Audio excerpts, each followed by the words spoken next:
¿Desaparecerá alguna vez la religión? Los estudios dicen que cada día hay más ateos en el mundo. ¿Significa que vamos camino del fin de la religión? El ateísmo está en alza en todo el mundo. ¿Significa esto que la espiritualidad pasará pronto a ser algo del pasado? Hay muchos más ateos en la actualidad que nunca antes, tanto en números absolutos como en porcentajes sobre el total de la humanidad. Según una encuesta internacional de Gallup realizada entre más de 50.000 personas de 57 países, el número de personas que se consideran religiosas descendió del 77% al 68% entre 2005 y 2011. El número de quienes que se consideran a sí mismos ateos aumentó un 3% hasta representar el 13% del total. A pesar de que quienes declaran que no creen en ningún Dios, ciertamente no son la mayoría, ¿será que esta tendencia es un pronóstico de que la fe en una divinidad en el futuro pasará a ser algo del pasado? Es imposible predecirlo, pero al examinar lo que sabemos de la religión podemos encontrar pistas de lo que puede pasar. Parte del atractivo de una fe es que ofrece seguridad en un mundo incierto, de manera que no es sorprendente que las naciones con mayores índices de ateísmo tienden a ser aquellas que proveen a sus ciudadanos con una estabilidad económica, existencial y política relativamente alta. Japón, Reino Unido, Canadá, Corea del Sur, Holanda, República Checa, Estonia, Alemania, Francia y Uruguay son países en los que la religión era muy importante hace apenas un siglo, pero en los que en la actualidad las tasas de creyentes se sitúan entre las más bajas del mundo. En todos estos países hay sistemas educativos y de seguridad social fuertes, baja desigualdad social y sus ciudadanos son relativamente ricos. La gente tiene menos miedo de lo que pueda pasar. No obstante, el descenso del número de personas creyentes se produce incluso en países que son todavía muy religiosos, como Brasil, Jamaica o Irlanda. Pocas sociedades son hoy en día más religiosas de lo que eran hace 40 o 50 años. El descenso en creyentes, sin embargo, significa la desaparición de las religiones. Cuando la naturaleza golpea, como cuando el tifón Haiyan azotó Filipinas, los seres humanos recurren a lo sobrenatural. La seguridad existencial es más falible de lo que a veces parece. De repente, todo puede cambiar, un accidente puede matar a un ser querido, un huracán puede destruir un pueblo, un doctor puede darnos un diagnóstico fatal. Los estragos del cambio climático que se esperan para los próximos años, así como la escasez de recursos naturales y el sufrimiento que todo esto puede generar, podría potenciar la religiosidad.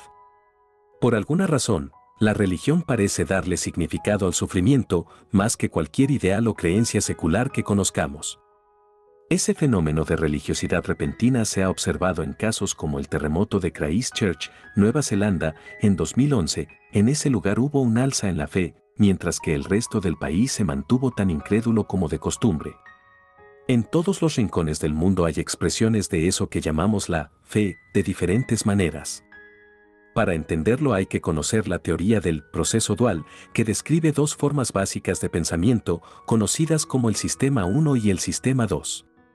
El sistema 2 evolucionó hace relativamente poco.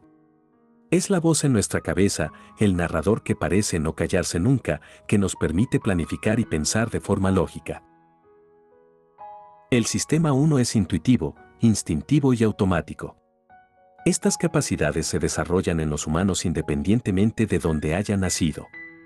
Son mecanismos de supervivencia. Este sistema nos proporciona, por ejemplo, una repulsión innata a la carne podrida, nos permite hablar nuestra lengua materna sin pensarlo mucho y le da a los bebés la capacidad de reconocer a sus padres y distinguir entre objetos con o sin vida.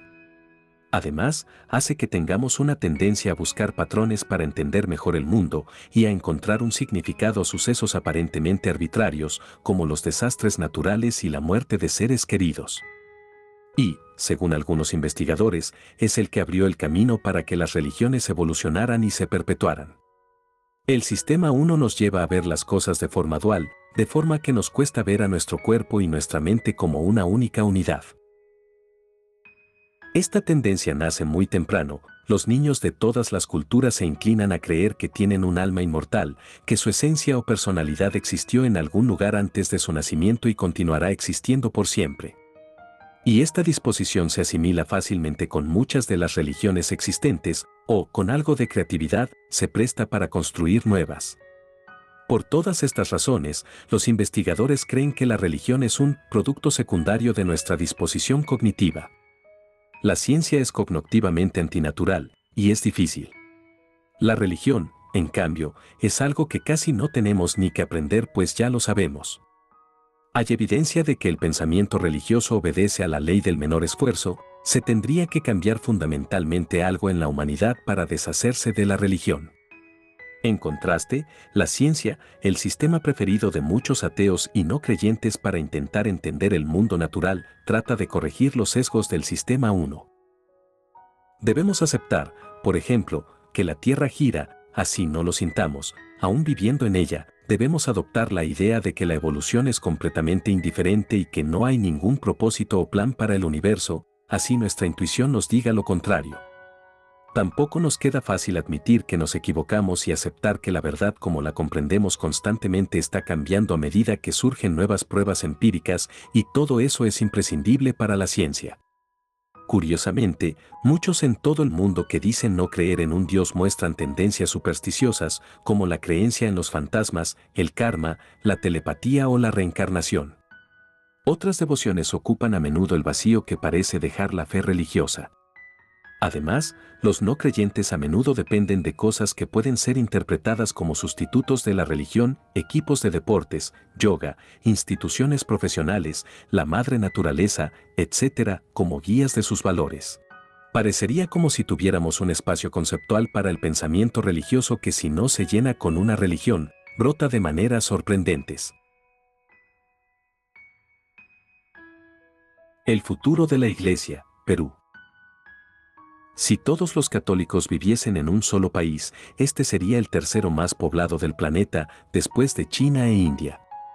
Según el Annuarium Statisticum Ecclesiae 2015, en el mundo hay 1.254 millones de católicos, el 17,7% de la población global, la mitad de ellos en América. El problema para la Iglesia Católica en esta región es que viene sufriendo en las últimas décadas el embate del agnosticismo, por un lado, y de las iglesias evangélicas, por el otro. El agnosticismo ha crecido mucho en Argentina, Chile y Uruguay, mientras que los evangélicos se extienden por el resto de América Latina.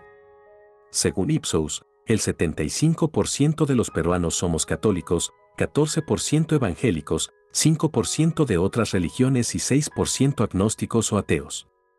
La tendencia es declinante. En el censo de 1981, la proporción de católicos era 95%, en 1993 era 89%, ahora es 75%, pero entre los jóvenes de 18 a 24 años cae a 69%.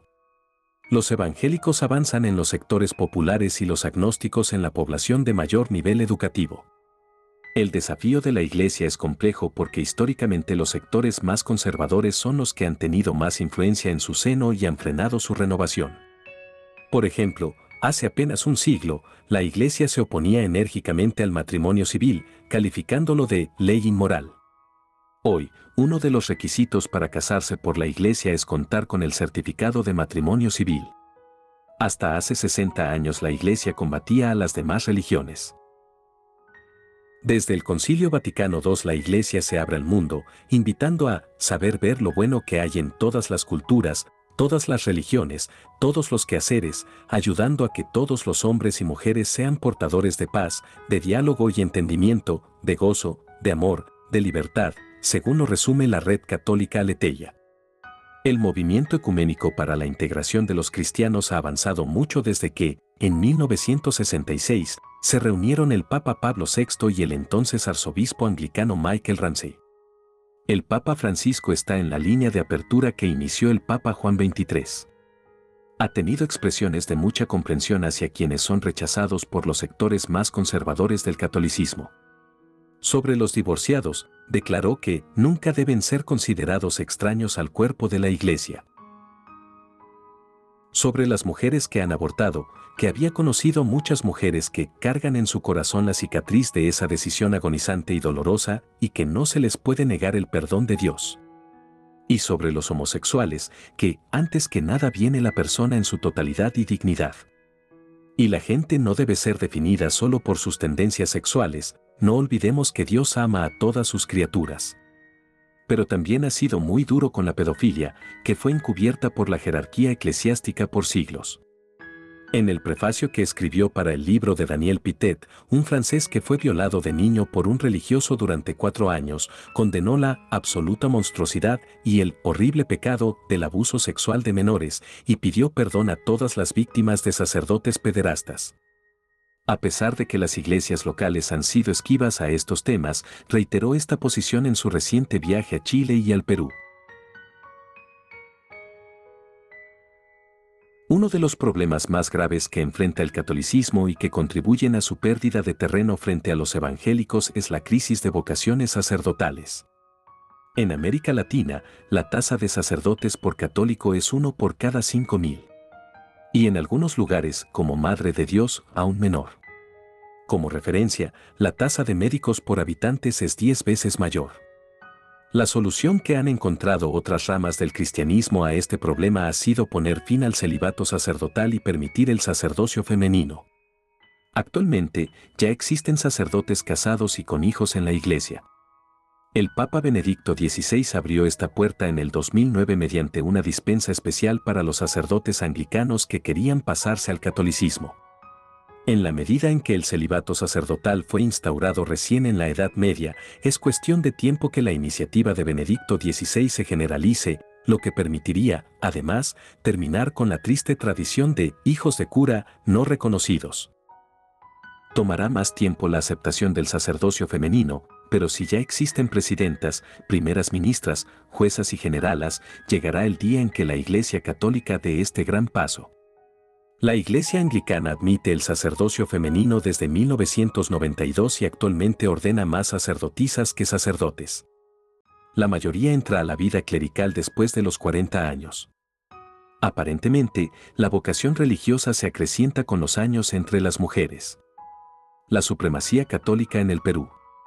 Desde la llegada de los españoles y portugueses a lo que se conoce como Latinoamérica, Iberoamérica o Indoamérica, hace 500 años, la religión predominante, oficial y, un tiempo, forzosa ha sido el catolicismo, el cual fue implantado a través de la conquista con sangre, espada y fuego entre los naturales dominados y explotados que vivían en abundante oro y plata.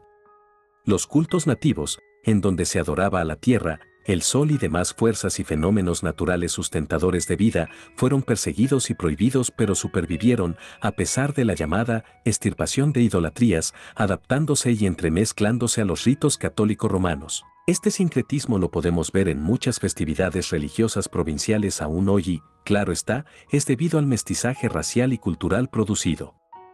Y, por supuesto, como en otras partes del mundo en la época del virreinato del Perú, la Inquisición persiguió a los judíos y herejes.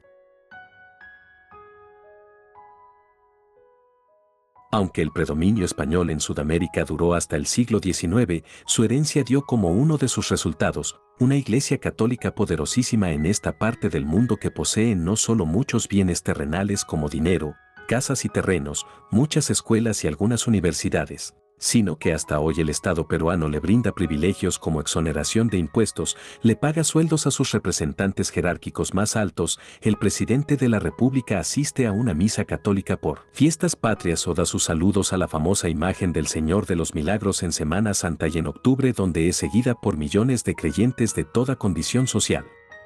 En los programas educativos oficiales el curso de religión tiene una orientación católica, los directores y maestros practicantes de las escuelas públicas hacen rezar a los alumnos.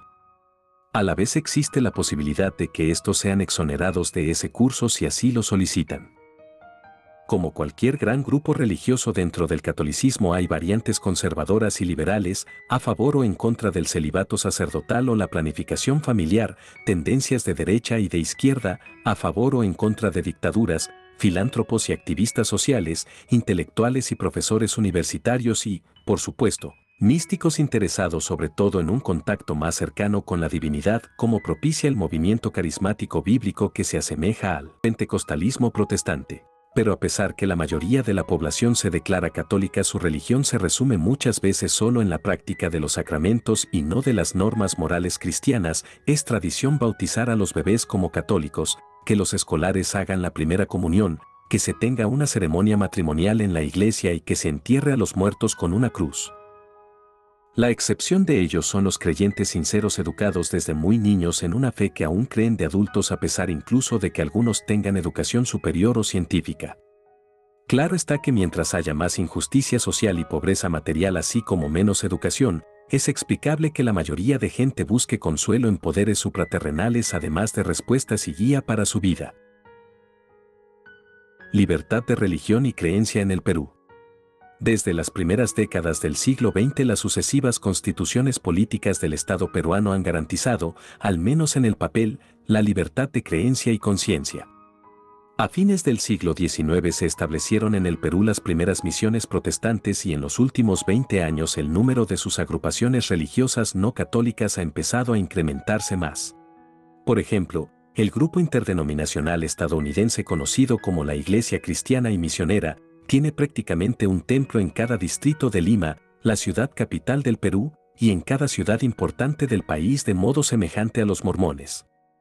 Además, muchas salas de cines han sido compradas o alquiladas para fungir como locales religiosos por muchos grupos pentecostales sanadores. ¿A quién no le han tocado la puerta y ofrecido un estudio bíblico los testigos de Jehová? Los Hare Krishna se han hecho conocidos en sus diversos locales vegetarianos y por sus cantos públicos. Además, en nuestro país hay inmigrantes budistas, islámicos así como judíos. Y también, por supuesto, hay neorreligiones o sectas surgidas originalmente en el Perú como la de la Misión del Nuevo Pacto Israelita, que es un grupo cristiano judaizante, practican muchos rituales del Antiguo Testamento, con gran cantidad de seguidores especialmente en los barrios pobres periféricos de Lima y que cuenta con colonias en las fronteras del país. Incluso los neoisraelitas o ataucusis, llamados así por su finado fundador y líder Ezequiel Ataucusi, llegaron a tener representantes en el Parlamento Nacional hasta el 2000 de manera semejante a como también el Opus Dei peruano tiene hasta ahora un congresista, Rafael Rey Rey. Aquí además tenemos una suerte de versión nacional paralela al grupo fundado por el español José M. Escrivá, el Sodalitium Christianum Vitae, agrupación también reconocida por el Papa, que ha mostrado un comprensible interés en captar a jóvenes menores de edad de familias de la clase alta peruana e incluso sudamericana, y que por ello su fundador y líder Luis Figari ha sido motivo o de agradecimiento o de denuncia por parte de los papás que ya no viven con sus hijos y los ven muy poco o nunca. Pero además en el Perú surgieron grupos sui generis que rinden culto a los extraterrestres y sus naves, entre los que destacan el movimiento Alfa y Omega, que incluso tiene un discurso anticapitalista y prosocialista, proclama que Jesucristo retornará a la tierra con sus ángeles en platillos voladores, y su fundador, el cual vivía en un distrito de Lima, el chileno Luis Soto, afirmaba que los cientos de dibujos de contenido ufológico y bíblico que actualmente posee tal agrupación le habían sido revelados telepáticamente por Dios.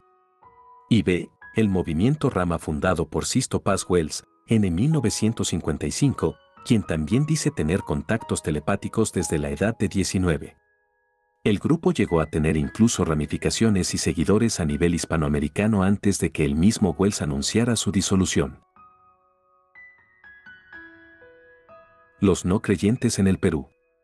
Como cualquier otro país de la órbita occidental, el Perú ha tenido y tiene no creyentes, algunos afamados.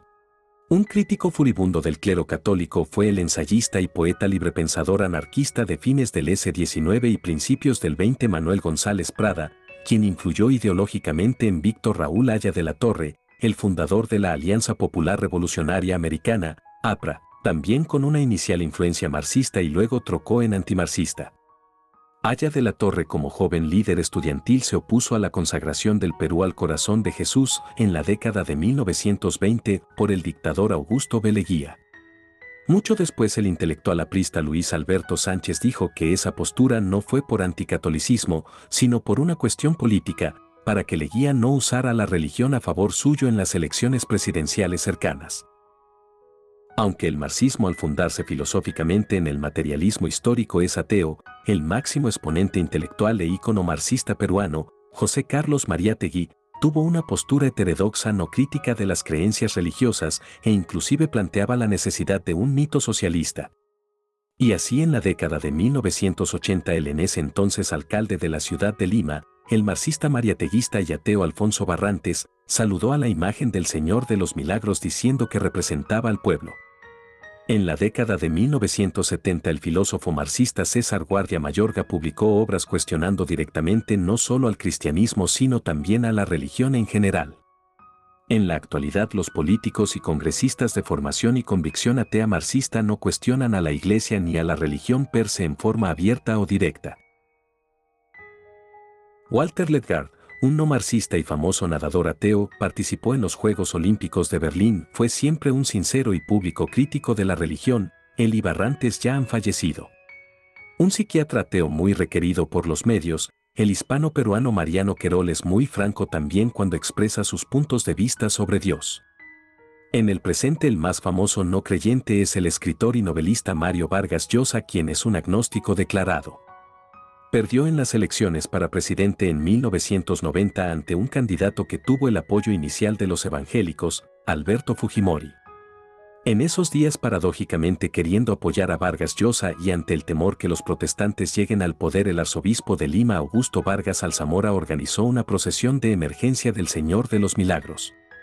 El segundo vicepresidente, el pastor evangélico Carlos García García, lo fue solo hasta abril del 1993, fecha del autogolpe de Fujimori.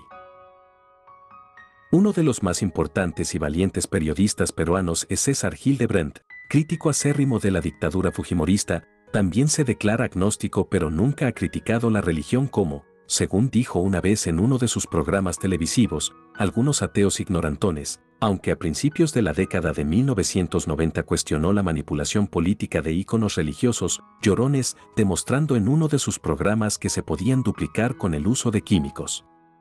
Marco Aurelio de Negri, experto de la lengua castellana, ha sido por unos 30 años divulgador ya sea por escrito o televisión de sexología y otros temas culturales en el Perú, además de cuestionar a la Iglesia Católica.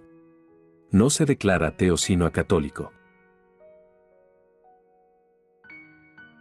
El derecho de reunión de los no creyentes. La libertad de reunión y de conciencia son derechos humanos fundamentales. Los no creyentes, incrédulos o religiosos, es decir, los que no creen en las religiones o en seres sobrenaturales fantásticos, tales como los ateos o agnósticos, son una gran minoría en el Perú, Latinoamérica y el mundo. Pero aquí como en cualquier otro país los no creyentes al ser minoría se sienten relegados y marginados a causa de sus convicciones, lo cual es injusto y atentatorio contra su dignidad humana, ya que todos tenemos el derecho de creer o no en lo que queramos. Los no creyentes al ser seres pensantes no son máquinas para ser programadas con iguales pensamientos ni borregos para creer lo que todo el mundo cree. Ellos al dejar de creer en los dioses y en sus autoproclamados representantes o enviados, pueden basar su interpretación del mundo y su accionar en él, en la razón y la ciencia, aunque claro está algunos pueden buscar sustitutos parecidos a la religión en las creencias paranormales, energías, misteriosas, humanas, extraterrestres, salvíficos, etc. Al pensar entonces de modo distinto a la mayoría, cuasi religiosa, no es por ello raro que para evitar ser rechazados por sus familiares, amigos, parejas, colegas o empleadores, los diversos no creyentes dejen de expresar públicamente sus convicciones y lo que es peor asistan a reuniones religiosas o participen en ritos religiosos cuyos fines no comparten. Todo ello estimula finalmente la falsedad y la hipocresía. Como seres humanos los incrédulos necesitan reunirse con sus semejantes, ello es algo saludable y necesario tanto psicológica como socialmente. Por ello es indispensable que los no creyentes formen sus propios grupos en donde puedan discutir e incluso compartir sus ideas no solo en relación a la divinidad y sobrenatural sino también sobre una ética secular individual y social tan indispensable para la vida cotidiana del individuo y la comunidad. Y claro está, tales grupos deberán defender los derechos de sus miembros a tener sus propias creencias sin perjuicios como el de perder su trabajo o ser obligados a participar de ritos u oraciones tradicionales en los que no creen. En tales grupos religiosos sus miembros pueden hablar abiertamente sobre sus ideas sin temor a ser rechazados por ellas. Podrían hacer nuevos amigos, recibir apoyo humano, moral e incluso material, podrían también conocer a sus parejas y formar un hogar. Esto ya es una realidad en los llamados países desarrollados o del hemisferio norte, donde debido a su avance económico y educativo los religiosos no son pocos y existen diversas agrupaciones que los convocan y reúnen e incluso reciben subvenciones estatales como cualquier otro grupo religioso u organización no gubernamental. Tales grupos ateos, secularistas, humanistas seculares o religiosos, escépticos, racionalistas, éticos, etc., tienen sus propios enfoques. Algunos propician congresos locales, regionales o internacionales, la discusión de temas entre sus miembros, otros convocan debates con los creyentes, tienen sus revistas y libros e incluso, algunos están a favor de la realización de ceremonias civiles alternativas para los niños y adultos. Muchas de esas agrupaciones están afiliadas además a organizaciones nacionales e internacionales.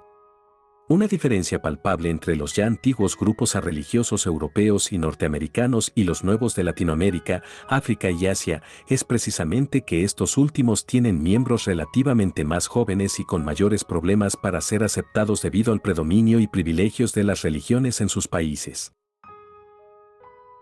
Hay mucho camino aún por recorrer y muchas batallas por luchar para que las asociaciones de no creyentes nazcan, tengan su lugar dentro de la sociedad, se hagan conocidas y afilien a los muchos potenciales miembros que no saben de su existencia y no tienen a dónde ir.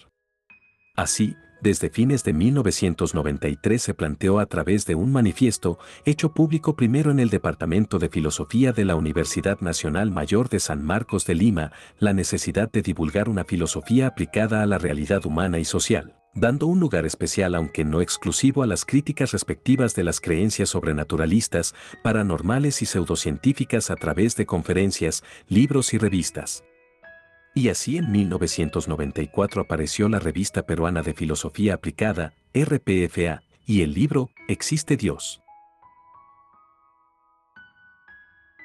De ese modo se puso los cimientos de la actual Ediciones de Filosofía Aplicada, EFA, que ya ha traducido o editado artículos y libros de autores procedentes del continente americano y europeo como los humanistas Paul Kurtz, Finger Yort y Antoni Flew, muchos de ellos críticos racionalistas.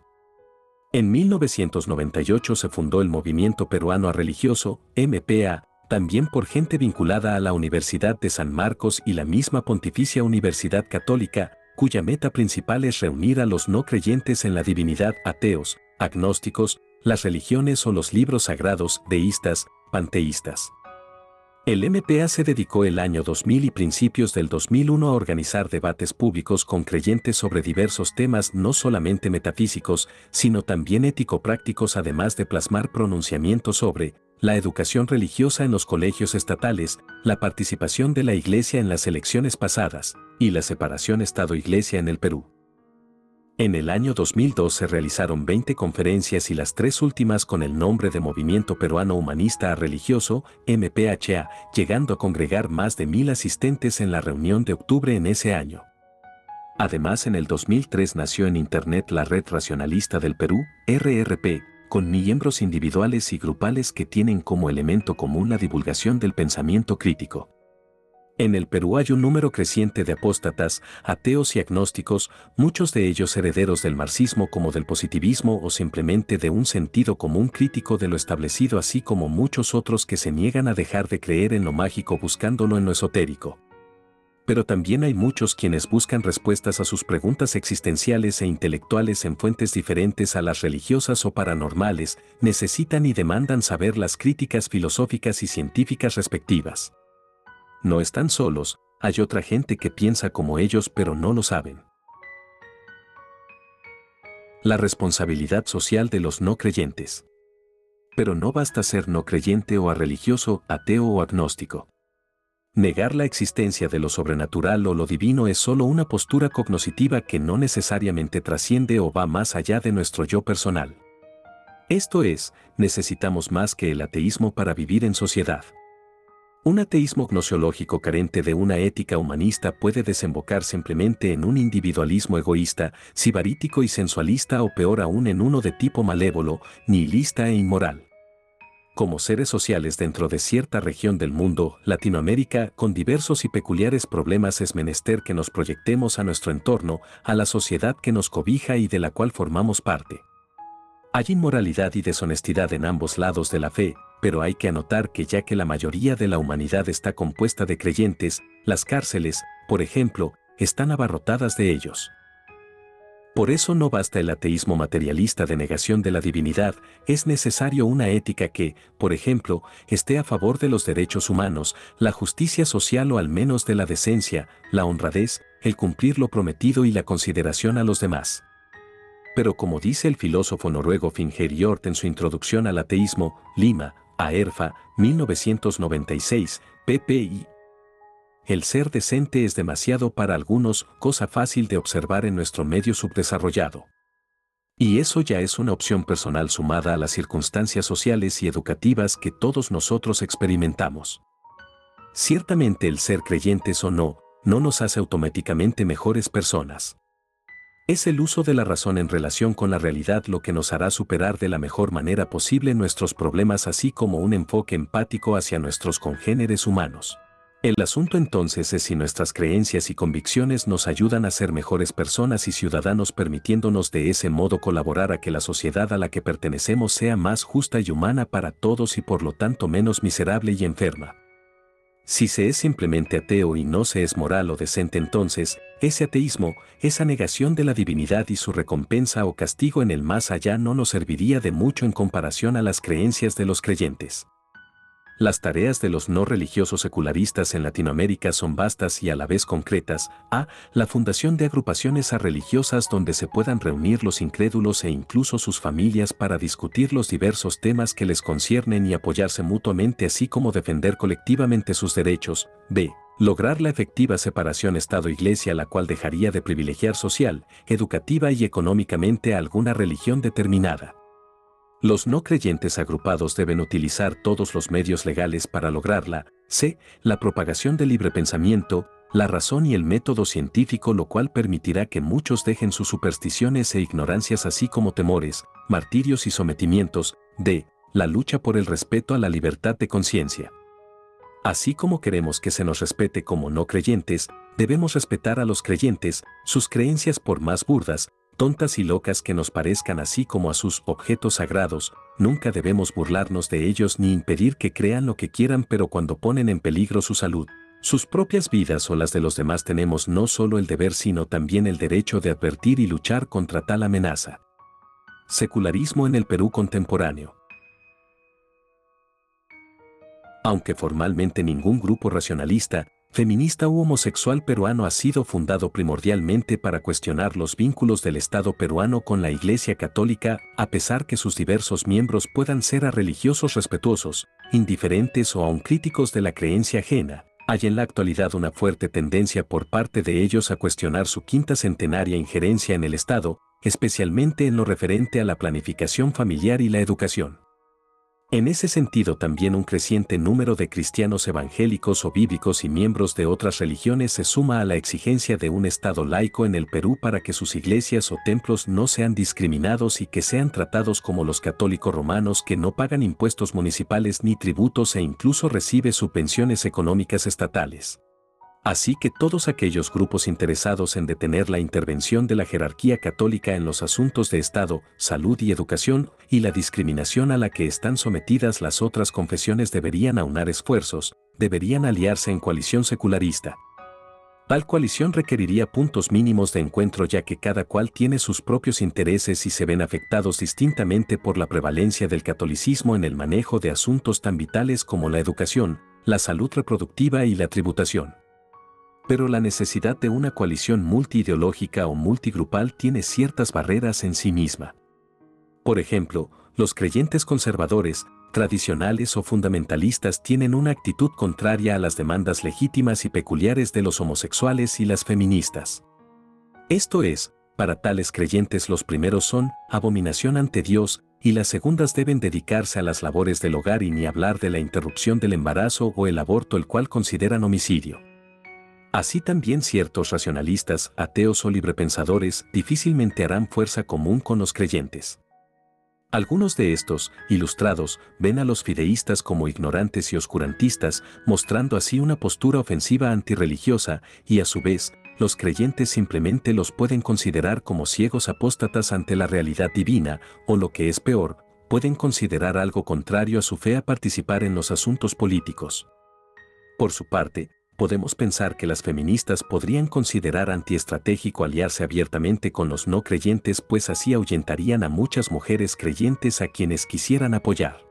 Entonces se requeriría que las fuerzas más progresistas de cada uno de los diversos y posibles grupos componentes dejen sus diferencias a un lado y busquen puntos en común y así conformen una posible e indispensable coalición secularista para aunar fuerzas y responder al poderoso influjo de la milenaria Iglesia Católica, apostólico y romana, que no solo ejerce su influencia desde la más tierna infancia, sino incluso a través de algunos de sus miembros laicos que están en la actualidad, como en el pasado, en las más altas esferas de poder político y económico y en los medios masivos de comunicación. ¿Cómo lograr entonces este laicismo o secularismo?